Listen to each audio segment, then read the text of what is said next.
justice, rien ni personne ne l'empêchera de parcourir ses 5 kilomètres quotidiens, auxquels s'ajoutent 2 matinées de tennis chaque week-end. De quoi être en forme et pouvoir s'adonner à bien d'autres sports été comme hiver. Dorothée aime Sébastien, mais ne l'accompagne jamais dans ses activités physiques. « Tu vas trop vite, tu vas trop fort, je ne peux pas te suivre », dit-elle pour se disculper. Elle aime bien d'autres choses. Surtout retrouver leur appartement si agréable à 2 pas du bois de Boulogne. Dorothée est une femme d'intérieur, et quand elle rentre de son agence de pub, c'est pour préparer avec 1000 détails le retour de Sébastien afin qu'il soit bien chez eux. Ses amis trouvent que sa conception du couple n'est pas très moderne. Mais après tout, s'ils sont heureux, disent-elles. Un soir, Dorothée attend Sébastien avec appréhension. Comme partout, c'est la crise dans la publicité, compression de personnel. On lui a proposé de partir avec un gros chèque. L'occasion lui semblait trop belle, elle en profite, elle a accepté sans en parler à son mari. C'est la première fois qu'elle prend seule une telle décision. Quand il rentre, ça le fait rire. « Mais tu as bien fait, te voilà presque riche. Mon cabinet fonctionne, tu as tout le temps de retrouver un poste de directrice artistique. » Elle est si heureuse qu'il prenne ainsi cette nouvelle. Oui, c'était vraiment l'homme qu'il fallait épouser. Jamais elle n'aurait pu en trouver un meilleur. Dorothée veut s'inscrire dans un club de gym, pour être en forme et faire un peu comme Sébastien. Mais la première séance la dissuade de continuer. « Mon chéri, ce groupe de femmes en sueur avec une musique assourdissante, ce n'est pas pour moi. » La peinture et le dessin sont un vrai plaisir pour elle, mais ça lui paraît un peu égoïste, alors que son homme trime, même s'il garde le sourire et ne fait aucune remarque quand il rentre. Il faut trouver une occupation utile en attendant une période plus propice pour la communication publicitaire. Naufragée dans un océan de réflexion, elle finit par s'incruster dans le canapé pour trouver l'inspiration. À force de regarder la télévision du matin au soir, elle succombe à la mode des émissions culinaires. Top Chef, Le meilleur pâtissier, les escapades de Petit Renaud, la tournée des popotes, Manger c'est voter, les carnets de Julie, Norbert et Jean, le défi, Norbert commis d'office. Ensuite c'est Internet et son incontournable marmiton. Bientôt, elle guette chaque semaine dans le kiosque tout proche la sortie de ses magazines préférés. Art et gastronomie, bistrot, chef et saveur, cuisine magazine, cuisine actuelle, cuisine et vin de France, elle à table, fou de pâtisserie. Elle se lance avec passion dans l'art culinaire. D'abord, c'est pour faire honneur à ses amis et surtout à l'entourage de Sébastien. Sans tarder, elle excelle dans la réalisation raffinée de spécialités exotiques, comme dans celle des plats du terroir revisités. Quelle joie quand elle reçoit des compliments. « Oh, comment as-tu réussi un tel dîner ?»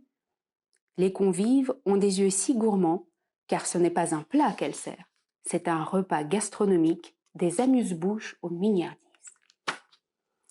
Sébastien est un gourmet, j'adore le surprendre, s'usure-t-elle. Les invités repartent au bord de l'indigestion, comblés et jaloux. Bien sûr, c'est plus facile quand on ne travaille pas et qu'on a le temps. Elle le sait bien.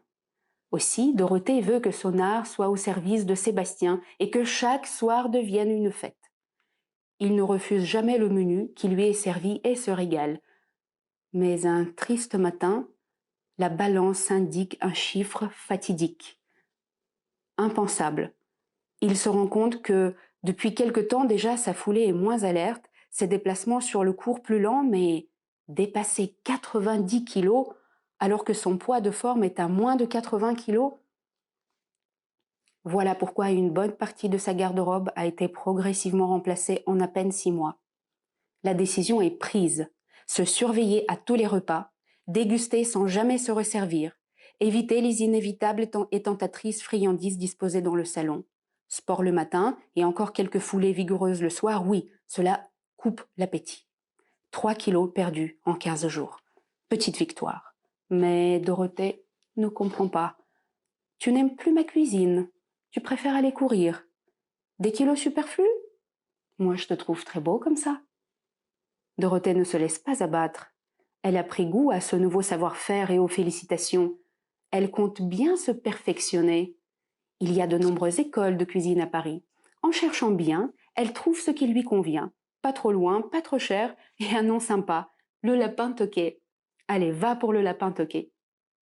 Le patron s'appelle Laurent, comme le saint patron des rôtisseurs. Un signe encourageant. Elle s'inscrit et remarque que c'est sa deuxième décision importante en peu de temps. Dorothée a trouvé sa voie. Les progrès sont considérables. Elle réalise des prouesses culinaires. Elle reçoit des éloges de chefs renommés. Tous les soirs, Sébastien doit goûter, commenter les merveilles créées dans la journée. Après avoir picoré un si petit morceau, ton avis n'est pas crédible, reprends-en. Le jeune avocat peine à plaider sa cause devant une compagne dont la susceptibilité croît avec le talent. Quand il repousse son assiette, elle se sent rejetée. Ventre affamé n'a pas d'oreille, mais ventre repu n'a plus de voix, se dit-il, incapable de chagriner le cordon bleu. Il ne monte plus sur la balance et évite la cuisine comme un champ de mine. Le mérite de l'élève marmiton n'est pas reconnu à sa juste valeur, pense-t-elle. Le torchon brûle. Un soir, Sébastien rentre avec déjà un poids sur l'estomac. Dorothée lui annonce sans ménagement qu'elle va le quitter pour vivre en harmonie avec son mentor. C'est sa troisième décision en quelques mois. Laurent l'attend pour une vie dédiée au fourneau. Tout d'abord, c'est pour le juriste un violent coup porté sur la nuque. Pourtant, la résistance est brève et il cède l'avantage à la partie adverse, rêvant d'un nouveau régime. Le sien.